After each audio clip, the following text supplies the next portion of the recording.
జీవించిన అన్ని రోజులు ఆయన మేలే చేసినాడు కానీ కీడు ఎవరికి చేయలేదు. శత్రువులకు కూడా ఆయన మేలే చేసినాడు. ఈ మాటలు మనం అనుకున్నప్పుడు మరి దేవుడు ఎంత గొప్పవాడో మనకు అర్థమవుతాడు. ఆయన సంచరించినాడు, తిరిగినాడు, అందరికీ ఆయన మేలులు చేసి సంచరించినాడు. అలాగే రోమీయులకు రాసిన పత్రిక 8వ అధ్యాయము 28లో చూస్తే, దేవుడు ప్రేమించు వారికి అనగా ఆయన సంకల్పము చొప్పున పిలువబడిన వారికి మేలు కలుగుటకు సమస్తము ఒక దినాన మేలు చేసే దేవుడు ఆ మేలు చేసే క్రమంలో మనకు కొన్ని ఆటంకాలుగా అనిపిస్తాయి. మనకు ఎట్లా అనిపిస్తాయి? ఆటంకాలుగా అనిపించినప్పుడు మనం బాధపడతాం. ఎప్పుడైనా కూడా మరి అధికముగా తీగ ఫలించాలంటే పనికిరాని తీగలు కొన్ని కట్ చేసినప్పుడు నొప్పి వస్తారు, బాధ వస్తారు, ఇబ్బంది వస్తారు. ఇక్కడ కూడా ఏం చేస్తున్నాడంటే, మేలు చేసే దేవుడు మనకు మేలు చేయాలంటే కొన్ని ఏం చేస్తాడు? సమస్తము సమకూడి జరుగుతున్నాయి మేలు కలుగుటకై. మన జీవితంలో కష్టం వచ్చినా, మన జీవితంలో నష్టం వచ్చినా, మన జీవితంలో వేదన వచ్చినా, మన జీవితంలో అపాయకరమైన స్థితులు వచ్చినా అది మేలు కోసమే ఉంటాది అని మనం గ్రహించాలి. నేను రాత్రి కూడా ఒక విషయాన్ని ధ్యానిస్తూ వచ్చినప్పుడు, ఒక సబ్జెక్ట్ కోసం ప్రార్థన చేస్తూ వచ్చినప్పుడు నేను పిల్లలతో మాట్లాడుతూ ఉంటాను.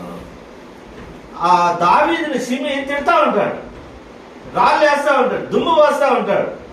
అప్పుడు పక్కనున్న సైనికులు యోవాబేమో ఒక పోయేసి నేను తల తీసుకుని వచ్చేస్తా అంటే, దావీదు ఒక మాట అంటాడు, గొప్ప మాట. ఏ మాట అంటే, దేవుడు యెహోవానికి అవకాశం ఇచ్చాడు తిట్టడానికి, ఆ తిట్లు వెనకాల నాకు మేలు ఉంటుందేమో, నా కడుపును పుట్టినాడు నన్ను చంపాలనుకుంటా అంటే వాడు తిట్టడంలో పెద్ద సమస్య లేదు, వాడిని తిట్టనిమ్ము, దాని వెనక నాకు మేలు ఉంటాడు. సమస్తము సమకూడి జరుగుతున్నాయంటే ఒక ఇబ్బందికరమైన పరిస్థితి మనకు ఎదురైనప్పుడు దేవుడు ఉంటే నాకు ఇదెందుకు ఎదురైతే దాని వెనక నీకు అభివృద్ధి, దాని వెనక నీకు మేలు, దాని వెనక నీకు సుఖం. లేదంటే ఏదో దేవుడు దాచి ఇచ్చిన మేలు ఉంటాదనే మనం ఎప్పుడైతే ఆలోచన కలిగి ఉంటామో అప్పుడు ఖచ్చితంగా మనకు అది వస్తుంది. నువ్వు నిరుత్సాహపడి దేవుని పైన అనుమానం పెట్టుకుని దేవుని పైన అవిశ్వాసంతో ఎప్పుడైతే మనము దేవునినే నిందించే క్రమానికి ఎప్పుడైతే వస్తామో జరగవలసిన మేలు ఏమైపోతుంది? ఆగిపోతాది. నువ్వు కనిపెట్టుకుని ఉండాలా. ఏది జరిగినా దేవా నా కోసం నువ్వు మేలు చేస్తావని నువ్వు ఎదురు చూడాలి. ఎంతవరకు అంటే ఈ చివరి బొట్టు వరకు, శ్వాస వరకు ఎదురు చూడాలి.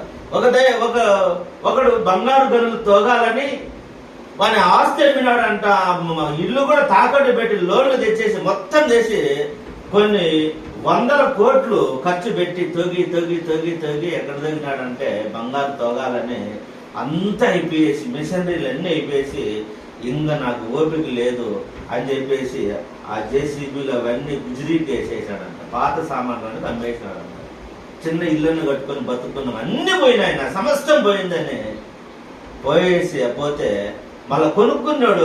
ఒకడు కొనుక్కున్నాడంట. వాటన్నిటిని కొనుక్కొని వాడు కోట్ల ఆస్తి ఉంది వానికి, అదంతా పోగొట్టుకున్నాడు. బంగారు గన్ను దొరుకుతాదని వాడు పాపం దివాలా తీసేసినాడు. వీడు నాకు అమ్మేసినాడు. పోతా ఏం చేద్దాము, మరి జేసీబీలు అయిన ఉంటేనే డ్రైవర్ని పిలిచి అన్ని ఎత్తేటప్పుడు వాడు ఇంత లోతు తొగినాడు. నువ్వు 2 దొగురు అన్నాడంట. వాడు తొగితే అడుగు కిందనే బంగారం అంట. ఎంత ఉందంట అంటే వాడు మేలు పొందుకోవడానికి ఎంత దూరం ఉంది? అడుగుంది. ఈరోజు అనేక మంది క్రైస్తవులు కానీ సేవకులు కానీ దేవుడు పెట్టే పరీక్షలు ఓపిక నశించిపోయి ఇంక లేదని వెనకడికేసేటప్పుడు దాని కిందనే ఉంటుంది మేలు. నువ్వు వదిలేసి వస్తావు. దేవుని బిడ్డలు మనం సేవకులమైన ఓపికతో ముందుకు దేవుడు ఏదైనా మేలు జరుగుతుందంటే మనం ఖచ్చితంగా మనం ఏం చేయాలి? ఎవరికి ఎంతసేపు ఎదురు చూడాలా? మేలు జరిగేంత వరకు ఎదురు చూడాలి. నేను అనుకుంటా ఉంటాను, మనకు 5-6 ఏళ్ళు ఏదైనా సమస్య వచ్చి తీరకపోతే నేను పెద్ద కష్టపడిపోతాను. అబ్రహాంకు 75లో చెప్పినా నీ కొడుకుని ఇస్తానని 100లో ఇచ్చినాడు. 25 ఏళ్ళు ఏ ఓపికది? వయసు అయిపోతాను, ముసలాడు అయిపోతున్నా, నాకు ఆయన ఏమో చెప్పినాడు, అయినా ఎదురు చేసిన వాగ్దానం. కాబట్టి ఈరోజు సమస్తము ఎలా జరుగుతాయి? మనకు సమకూడి జరుగుతాయి. మన జీవితంలో ఒక నష్టం జరిగిందంటే దానివల్ల ఏదో నీకు గుణపాఠము, ఏదో ఒక మేలు దాని వెనక దాగి ఉన్నదని మనం ఏం చేయాలా? కనిపెట్టుకొని ఉండాలి. కాబట్టి మేలు చేసేది. మరి యోబు గ్రంథము 11వ అధ్యాయం 5వ వచనంలో చూస్తే దేవుడు చూడండి, యోబు గ్రంథం 11వ అధ్యాయము, యోబు గ్రంథం 11వ అధ్యాయము 5వ వచనం. దేవుడు నీతో మాట్లాడిన మేలు, ఆయన నీతో వాదించిన మేలు. ఏది మేలు అంటే దేవుడు మనతో మాట్లాడితే మేలు. దేవుడు మనతో మాట్లాడితే మేలు. అది ఏ మాట అన్నా కానీ, అది ఏ మాట అన్నా కానీ, నువ్వు కొట్లాడినా మేలే. అదేమున్నది? యోబు ఏం చెప్తాడంటే, దేవుడయ్యా నీతో మాట్లాడమే గొప్ప విషయం, కొట్లాడినా కూడా మేలే. అంటే వాదించడం అంటే ఏంది? వాదన పెట్టుకుంటా ఉంటావు. నువ్వు అట్ట, నువ్వు పెట్టా, నువ్వు అది చేసి ఇది చేసి, నేను తగ్గను, నేను నువ్వు చేయకపోతే ఎట్లున్నాను, ఒక వాదం, ఒక విషయం పట్ల వాదం పెట్టుకుంటారు. అంటే నాది కరెక్ట్ అంటే ఏమైతుంది? వాదము. ఇక్కడ దేవుడు ఏం చెప్తున్నాడు అంటే వాక్యమయ్యా, యోబుతో చెప్పే మాట ఏమంటే, దేవుడు నీతో మాట్లాడిన మేలే, వాదించిన మేలే. ఈరోజు ఆ స్వరం వింటే చాలు. మనం ఒక పాట కూడా వాడుకుంటాం, ఏది? నీ మాట చాలయ్యా, చూపు చాలు. నీ మాట, అది ఏ మాట? నువ్వు నన్ను తిట్టినా మేలే, కొట్టినా మేలే. దేవుడు నీతో వాదించిన మేలే, ఆయన నీతో మాట్లాడితే మేలు. కాబట్టి దేవుడు మనతో మాట్లాడతాడు, చల్లనైన స్వరంతో మాట్లాడతాడు, పరిస్థితుల ద్వారా మాట్లాడతాడు, ప్రవక్తల ద్వారా మాట్లాడతాడు, దైవ సేవకుల ద్వారా మాట్లాడతాడు. అలాగే మెల్లనైన స్వరంతో నీతో కూడా మాట్లాడతాడు. అనేక మంది, నేను మా సంఘంలో కూడా చెప్తూ ఉంటాను, మా చర్చిలో కూడా చెప్తా ఉంటాను. ఏం చెప్తారు అంటే, అనేక మంది ప్రార్థన కూర్చొని వాళ్ళ ఒక లిస్ట్ చెప్పేస్తారు. దేవా నా కాపాడు, నన్ను కాపాడు, మా బంధువులను కాపాడు, నా బిడ్డను కాపాడు, మా సంఘస్థులను కాపాడు, సంఘం అభివృద్ధి చేయి, సంఘ స్థలమి, అవి ఇవి స్వామి ఆమెను అని చెప్పేసి ముగిస్తారు, లేచి వెళ్ళిపోతారు. దేవుడు మాట్లాడడానికి సమయం ఇస్తున్నాము. అయ్యా నేను చెప్పిన, నువ్వు నాకేం చెప్తావు? 5 నిమిషాలు మౌనంగా కూర్చుంటాను, ఎప్పుడైనా కూర్చుంటే తండ్రిలో. ఎందుకంటే ఆయన మాట్లాడు కదా, నీ వర్షం నువ్వు చెప్పేసినావు అంతే. నువ్వు చెప్పేసి వెళ్ళిపోతా అంటే ఏంది? ఆయన జవాబు నీకు చెప్పొద్దా? ఆయన ఏం చెప్తున్నాడు నువ్వు ఆలోచన చేయొద్దా? వినొద్దా? 5 నిమిషాలు నువ్వు మౌనంగా కూర్చున్నట్లయితే దేవుడు నీతో మాట్లాడేంత వరకు నువ్వు లేదు. దేవా నేను చెప్పినాను, నువ్వు నాతో మాట్లాడు, మెల్లనైన స్వరంతో. ఈరోజు దేవుడు మాట్లాడడానికి మనం అవకాశం, చాలా మంది భక్తులు ఆయన మాట్లాడడానికి అవకాశం ఇవ్వడంలే. మన వర్షను మనం చెప్పేసి వెళ్ళిపోతున్నాం అంతే. ఇంతే ఇన్నావా లేదా, నీ ఇష్టం పో అని ఆమెను చెప్పడం, లేచి వెళ్ళిపోవడం. కానీ దేవా నువ్వు మాట్లాడండి, వింటా, కూర్చోండి, నువ్వేం చెప్తావు చెప్పని మన ప్రార్థన గదిలో కానీ, ఎక్కడైనా మందిరంలో కానీ వచ్చేపు ఆయన కూడా సమయము ఇవ్వాలి. అలాగే చూడండి, ఆలోచించము. మొదటి సమయాల గ్రంథం 15వ అధ్యాయం 22లో ఏముందంటే, ఆలోచించము, బలులు అర్పించుట కంటే ఆజ్ఞను గైకొనుట, పొట్టేలకు అర్పించడం. అదే మొదటి సమయాల గ్రంథం 15వ అధ్యాయం 22లో ఉన్నారు. మాట వినుట శ్రేష్టమని అన్నారు. అంటే మాట వినుట శ్రేష్టం. మనం ఏమన్నా అర్పిస్తూ ఉంటాం, అర్పించేది ఆయన మాట వినకపోతే, అన్ని అర్పించేసి ఆయన మాట వినకపోతే ఏం ఉపయోగం చెప్పండి? కాబట్టి మాట వినుట శ్రేష్టము. అలాగే 95వ కీర్తన 7వ వచనంలో కూడా చూడండి, రండి నమస్కారం చేసి సాగిలు పడదాము, మనల్ని సృజించిన యెహోవా సన్నిధిని మోకరించడము, నేడు మీరు ఆయన మాట అంగీకరించిన ఎంత మేలు. కాబట్టి మేలు చేసే దేవుడు, మనకు మేలు కావాలి అంటే ఆయన మాట్లాడాలి మనకు. మొదటి పైన అంతా ఆయన మాట్లాడితే మేలు. అలాగే కీర్తన 34:11 కూడా చూడండి ఏమన్నది. కీర్తన 34:11, మీరు వచ్చి నా మాట వినండి. ఆయన మీరు మాట వినండి. ఆయన మాట్లాడితేనే మేలు, మనకు వాదించినా మేలే, లేదంటే సరి చేసినా మేలే, లేదంటే ఒక దెబ్బ కొట్టి అట్టగారు ఇట్టపో అని చెప్పినా మేలే. కాబట్టి మేలు చేసే దేవుడు ఆయన మాట్లాడితే మనకి ఏమవుతుంది? ఆయన మాట్లాడితే ఏం జరుగుతుంది? మేలు కలుగుతుంది.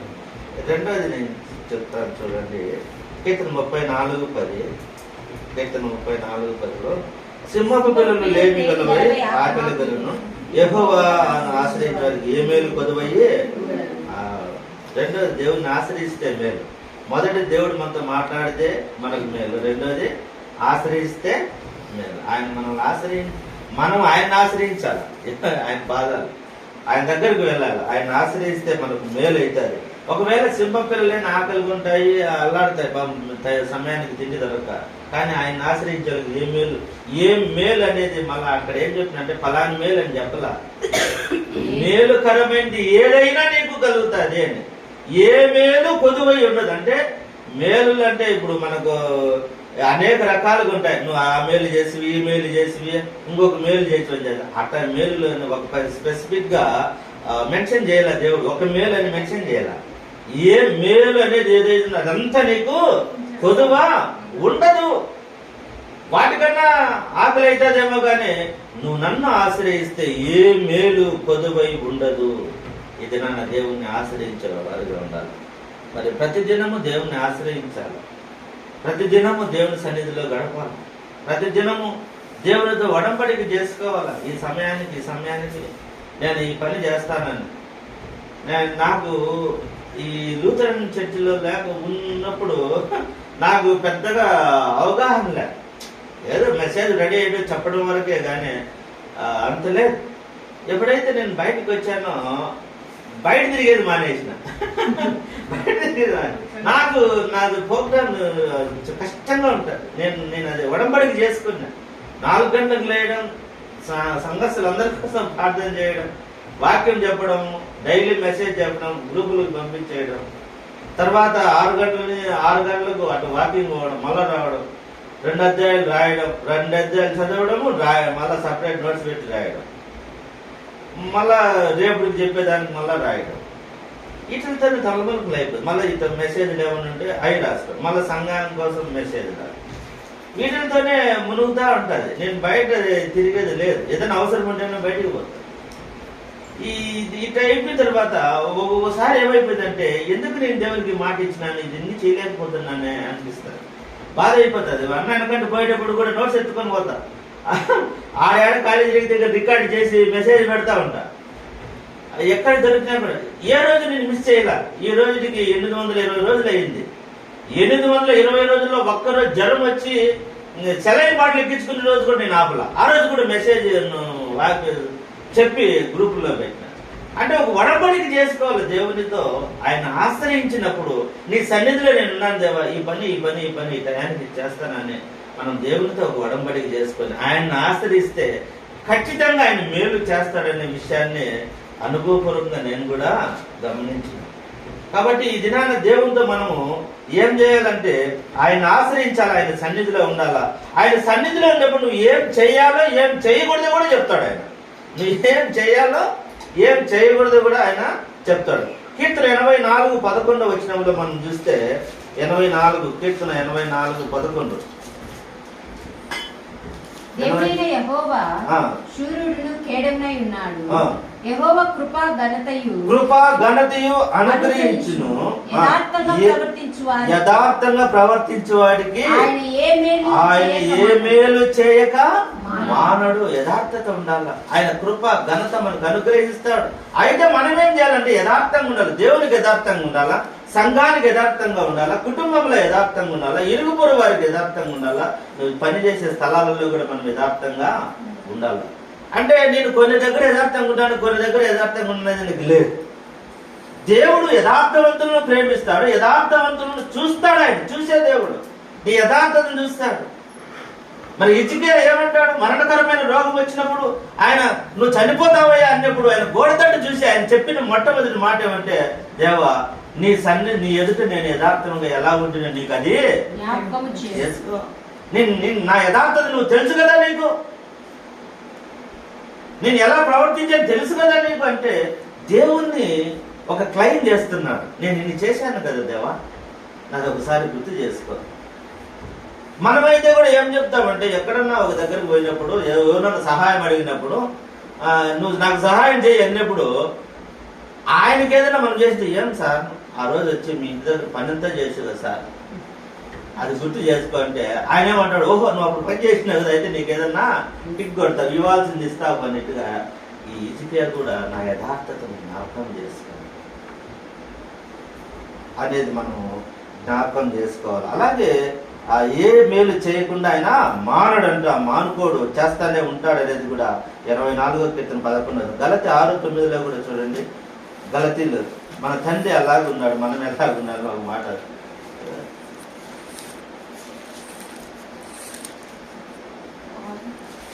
గలతీ 6:9.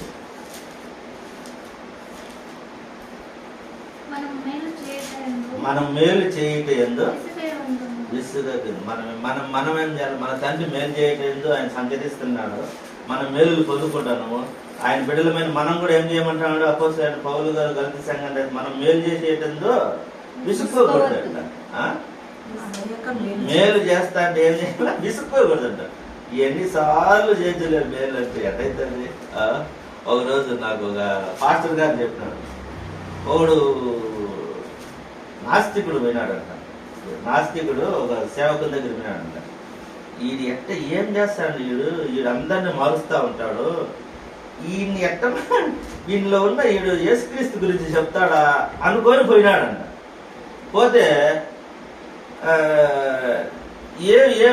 ఒక రూమ్లోనే ఉన్నాడంట. 5 రోజులు ఉన్నాడంట. 5 రోజులు ఉన్నాడు. వీడు నాకేమన్నా దేవుని గురించి యేసుక్రీస్తు చెప్తాడేమో, వీడు చెప్తే నువ్వు దేవుని గురించి చెప్పి మత మార్పుడు చేస్తాను అనుకోవాలని వీడు పోయినాడట. పోతే వెనకంటి కూర్చోన్నాడంట. ఒకడు పక్క రూమ్లో ఈరోజు పేస్ట్కి వస్తాడంట. ఈరోజే నేను అడగనంటాడు, మళ్ళీ పేస్ట్కి వస్తాడంట. అట్లా 5 రోజులు పేస్ట్కి వస్తానే ఉన్నాడంట. ఈయన పేస్ట్ ఇస్తానే ఉన్నాడు. వాడు వచ్చినప్పుడు రేపు తెచ్చుకుంటా అంటానే ఉన్నాడు, ఇస్తానే ఉన్నాడు. ఈయనకు కూడా కావాల్సిందన్నీ ఏర్పాట్లు చేస్తానే ఉన్నాడంట. ఒకరోజు కూడా యేసుక్రీస్తు నమ్ము అని చెప్పలేదంట. ఈయన ఎంత కావాల్సింది, ఎంత సతాయించినా కూడా ఈయనకు కావాల్సిందని అరేంజ్ చేస్తానే ఉన్నాడు.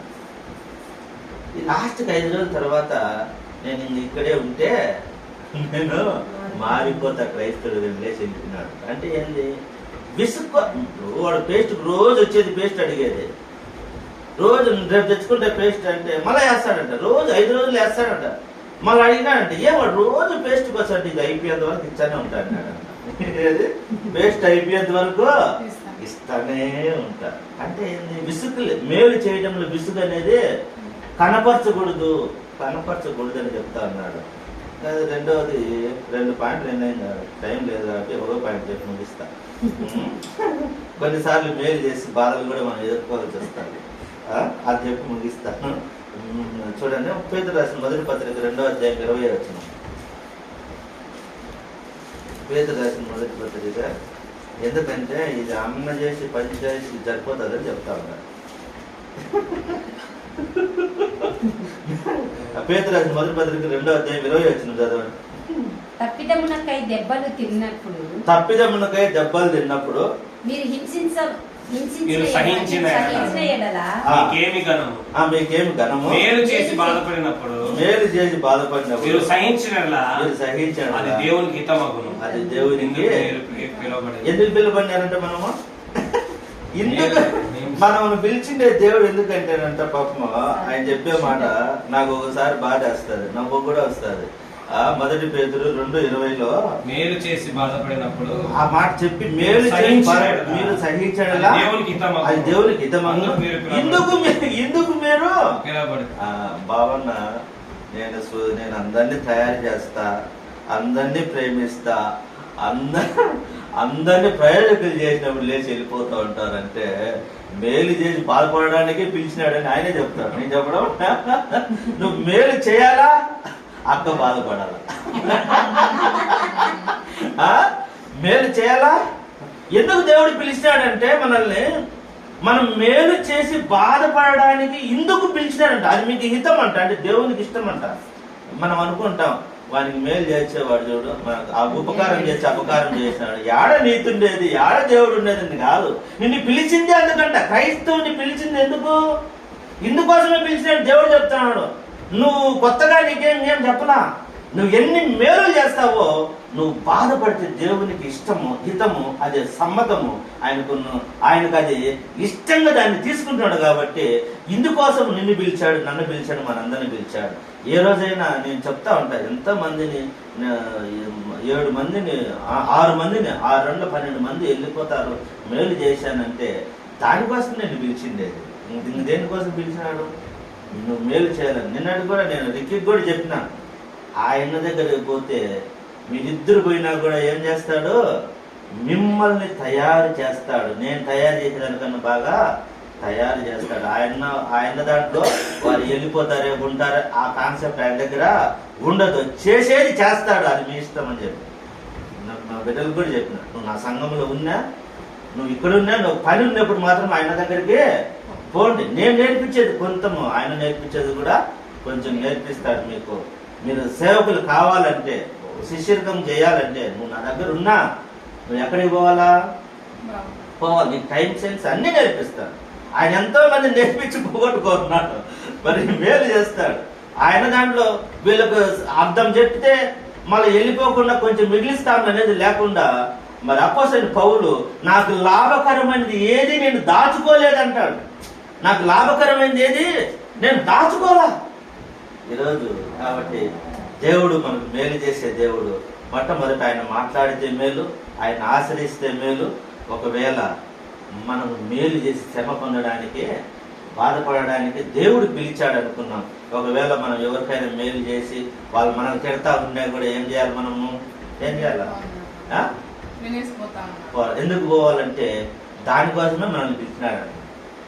నేను చెప్పేది కదా, అందుకే ఇందుకు మీరు పిలువబడింది. ఎందుకు పిలువబడినంటే మేలు చేసి బాధపడడానికే దేవుడు మనల్ని ఎన్నుకున్నాడు. మనల్ని మేలు చేసి వాళ్ళ దగ్గర కోళ్ళని వేయించుకొని పిలిచలే మనల్ని. మేలు చేసి బాధపడడానికి దేవుడు పిలిచాడు. మరి ఈ విషయాలు మనం ఇతరులకు మేలు చేసినప్పుడు మనం బాధపడకూడదు. మనకు దేవుడు ప్రాణం పెట్టేవాడు ఆయన మాట వినకుండా పోతాంటే ఆయన కుమ్మని ఉన్నాడా లేదా? అలా ప్రేమిస్తాడు. కాబట్టి అలాంటి ప్రేమ మనం కలిగి ఉన్నాం. మరి అటువంటి కృప, అటువంటి భాగ్యం దేవుడు మనందరికీ దయచేయను గాక. ఆమేన్.